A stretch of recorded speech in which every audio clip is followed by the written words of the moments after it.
This is an interesting story. This guy finds out that his wife was cheating on him while he was on a hunting trip.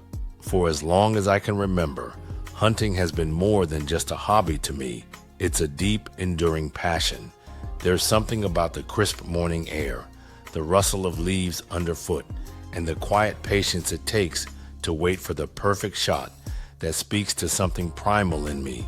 That feeling never really faded, even after I got married. Thankfully, Valerie, my wife, has always been understanding. She didn't mind my trips into the woods as long as I didn't go overboard. I respected that and made sure to balance my time between our life together and the wild freedom I found outdoors. Our marriage wasn't perfect, but it was strong. Well, at least that's what I thought. We had a rhythm, a comfortable blend of togetherness and independence. We'd spend weekends cooking together or going on small outings, and during the week, we made sure to give each other space. I wasn't one of those husbands who left everything to their wives. I did my share around the house. Sometimes I cooked dinner and even enjoyed grocery shopping with her. We laughed often, talked about our dreams, and never went to bed angry. That's what it's been so far. When my friends suggested a weekend hunting trip, I jumped at the opportunity. It had been a while, and I looked forward to the camaraderie, the fresh air, and the quiet. Among the usual group was a new guy, Ronnie, someone one of the guys had met at work. He seemed friendly enough, blending into our circle with ease. The first night at camp, we built a fire, grilled some food, and shared stories and jokes under the stars. As the fire crackled and a bottle of whiskey made its rounds, Ronnie and I struck up a deeper conversation. He seemed eager to talk, and I listened politely as he began to open up. "I'm just riding out the rest of my marriage," he said with a sardonic chuckle. "Feels more like having a roommate than a wife these days." I shook my head, a little uncomfortable. I didn't like hearing other men trash their wives, but I didn't interrupt. He went on, "Honestly, it doesn't even matter anymore. I've been seeing someone else for a while now, a coworker. Well, ex-coworker now. I got transferred, so now we don't have to hide it." His tone sounded a little smug, almost like he was proud of himself. He reached into his pocket and pulled out his phone. "She's gorgeous. Want to see?" I shook my head instinctively, but he shoved the phone toward me anyway. What I saw stopped the breath in my lungs. There, staring back at me, was Valerie, my Valerie, posing with him, smiling in that flirty way I knew too well, clothes half off in some of the pictures, curled up in bed in others. It felt like the ground had given out beneath me. For a second, I was completely numb. That's Valerie, though it came out more like a whisper. Ronnie's smirk faded. "Wait, what?" I didn't answer. Rage, disbelief, heartbreak, they all surged at once. My hand moved before I even thought about it, snatching the phone and hurling it into the campfire. The plastic casing sizzled and cracked as it hit the flames. Ronnie jumped to his feet, furious. "What the hell, man?" He lunged at me but tripped over a tent stake and crashed into one of the tents. Some of the guys jumped up to pull him off before he could come at me again, yelling and cursing. I just stood there, fists clenched, every fiber in my body, trying to hold back the explosion building inside me. The rest of the trip passed in a haze. I didn't sleep. I didn't speak much. I just kept replaying those images in my head and wondering how long it had been going on. What had I missed? How had I been so blind? I left the campsite early, driving back home with my thoughts spiraling. I walked into the house and found Valerie in the kitchen, surprised to see me. She looked beautiful, casual, like nothing was wrong. That made it hurt even more. "You're back early," she said, wiping her hands on a towel. I didn't waste time. "How long have you been sleeping with Ronnie?" After she heard that question, she just stood there in a daze. She didn't even try to deny it. Sounded like she was tripping over her answer. I didn't know you knew him." "That's your defense?" She began to cry, trying to explain, but I didn't want to hear it. I trusted you. I built a life with you, and you threw it away for what? A fling with a coworker? It wasn't like that, she pleaded. It was complicated. I didn't mean to hurt you. But you did, I cut her off. It's over, Valerie. You made your choice. She tried again to explain, to justify, but I was done. I told her I wanted a divorce. Her expression shifted from regret to disbelief. You're serious? I've never been more serious. You betrayed me. She moved out not long after.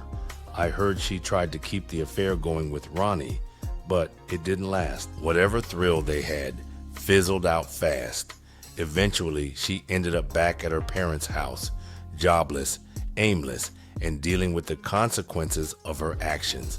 Her parents weren't exactly thrilled to have her back either, especially after learning why. As for me, it took time to heal, but I came out stronger. I learned a painful but valuable lesson. No relationship, no matter how solid it seems, is immune to betrayal. People hide things, they lie, and sometimes the truth comes at you when you least expect it. Out in the woods, around a campfire, with a stranger holding your whole world in his phone. Life has a cruel way of teaching lessons, but I've learned to pay attention now. I still hunt, still love the quiet solitude of the forest, but I've also learned to be more guarded with my heart, because sometimes the biggest danger isn't in the woods, it's in the people you trust the most. After Valerie left, the house felt empty in a way I hadn't experienced before. Not just quiet, hollow. Her scent lingered on the sheets, little bits of her life scattered around in drawers and closets. I boxed everything up within a week. I needed the space, not just physically, but mentally. I couldn't start healing with her ghost in every corner. The divorce was a breeze, so to speak. She didn't fight it. Maybe because she knew she had no ground to stand on.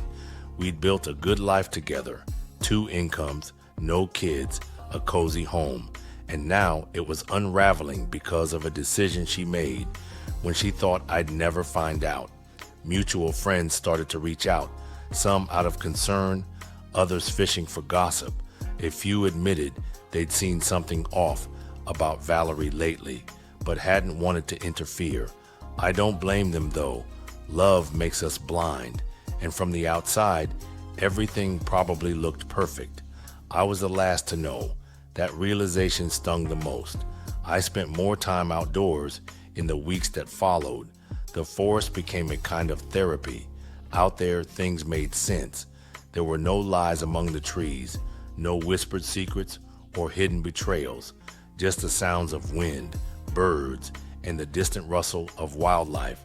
I'd sit by the creek for hours, thinking, sometimes not thinking at all, just breathing. At some point, Ronnie texted me, some half-hearted apology about how he didn't know Valerie was married to someone he might actually meet one day. I didn't reply. There wasn't anything to say. He wasn't just some guy who made a mistake. He had flaunted her to my face. That kind of arrogance doesn't deserve forgiveness. Word eventually got around that Valerie was struggling.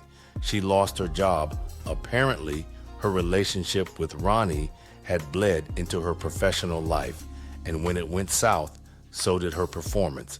Her parents had taken her back in, but from what I heard, things were strained. They always liked me. Her mother even called once, trying to make sense of what happened.